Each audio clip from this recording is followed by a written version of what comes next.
Million years ago, the daily survival of Earth's earliest human ancestors. Dust explodes beneath bare feet as the group surges forward, driven by hunger and the sudden flight of a wounded antelope. Tall grasses whip against their legs. A vulture lifts from the ground in alarm. The chase is already underway, hearts hammering in small chests, muscles burning as the earliest human ancestors of this land press across the open savanna. They are Australopithecus, upright but still close to the earth, moving with a careful blend of bipedal stride and climbing instinct. Their arms remain powerful for trees, their jaws strong for roots and tough plants. Yet today they hunt. The antelope stumbles near a dry river bend. One of the hominids hurls a stone, not with precision but with intent. The rock strikes flank and bone. The animal falters. Another surge. Another stone. Finally, the antelope collapses in a cloud of dust. There is no celebration, only urgency. They converge on the fallen body, using crude flakes chipped from river stones to open hide and sinew. Fingers slick with blood work fast. Eyes scan the horizon. Meat is torn free in heavy strips and pressed against woven leaves. Every movement is efficient, practiced by countless generations who learned that delay invites death. The wind shifts. A low rumble carries across the plain. From the far grasses, shapes begin to rise. Hyenas, drawn by scent and sound. Their shoulders roll as they advance, testing the air, measuring distance. The hominids respond instantly, bodies cluster together. Stones are lifted, arms spread wide. They stomp and shout, filling the space with motion. It works for now. The hyenas hesitate, circling, waiting for weakness. The group retreats in tight formation, carrying what meat they can. They move toward a line of scattered acacia trees where shade offers brief refuge and branches promise escape if the ground becomes unsafe. But survival rarely offers only one trial. Dark clouds gather without warning, swallowing the sun. A sudden storm breaks over the savanna, hammering the land with heavy rain. The dry river swells into a violent current. Paths vanish. Scent trails dissolve.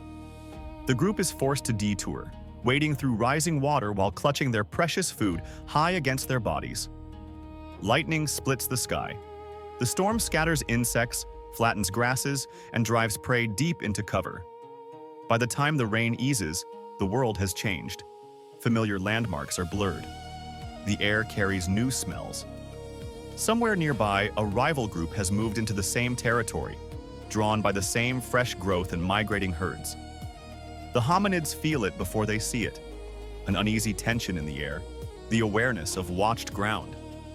They press onward toward a rocky outcrop that rises from the plain like a broken tooth. Here, caves offer shelter, and fig trees cling to cracks in stone. The climb is slow. Fingers search for holds. Feet scrape for purchase. Below, the grass ripples with unseen movement. At the base of the rocks, they find signs of others. Stripped branches, crushed tubers, stones arranged in unfamiliar patterns. Another band has claimed this place.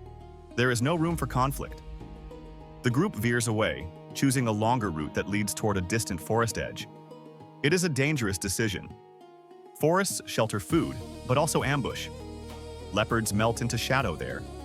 Snakes coil beneath fallen leaves. Yet the savanna behind them is too open, too exposed. They enter the trees as daylight fades. Inside the forest, sound changes.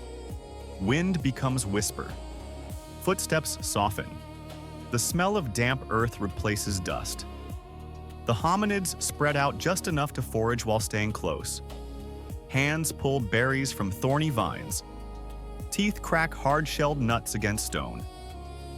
One individual kneels to dig for tubers, using a sharpened stick to pry life from the soil. Then the birds go silent. A sudden stillness rolls through the canopy. From the shadows, a leopard launches. It strikes the edge of the group, scattering bodies in every direction. Stones fly, branches snap. One hominid is knocked to the ground, scrambling backward as jaws close inches from flesh. Others rush forward, hurling rocks and waving burning torches fashioned earlier from resin-soaked branches, embers preserved from lightning-charred wood after the storm. The predator recoils, startled by flame and noise. For a moment, everything hangs in balance. Then, the leopard withdraws, slipping back into darkness, leaving behind torn leaves and racing hearts. No one rests. They climb. The group ascends into the trees, finding broad limbs and natural platforms where they can gather above the forest floor. There, they press together, sharing warmth and vigilance through the long night. In the distance, hyenas laugh. Somewhere else, rival hominids move through the dark. The stars wheel silently overhead. At dawn, they descend. The world smells new. Wet leaves shine. Insects hum. The storm has awakened hidden abundance. Fresh shoots push through soil. Fruit hangs heavy on branches. The group moves with renewed purpose, following a narrow game trail that leads toward a river they know from memory passed through generations. By midday, they reach it. The river is wide but gentle now, braided with sandbars and lined with tall reeds. Here, they drink by cupping hands and bending low. They rinse wounds. They gather shellfish from shallow pools. Flat stones become anvils for cracking bones to reach rich marrow. This place offers something rare: safety and sustenance together. They build a temporary camp along a raised bank, arranging branches to form windbreaks. Meat from the antelope is shared, passed from hand to hand. There is no hierarchy in this moment, only survival, only connection. Each individual eats because the group held together through storm, predator, and displacement. As the sun lowers, they move once more into the trees, carrying leaves filled with water and food for the night. Their silhouettes rise against the orange sky, upright figures shaped by millions of years of adaptation, balanced between earth and canopy.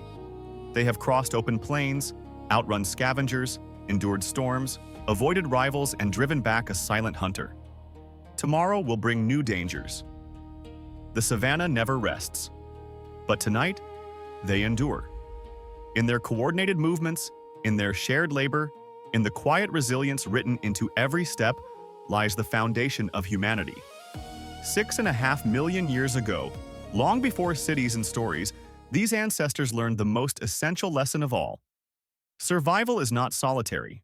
It is carried in unity, etched into memory, and passed forward through every journey that follows.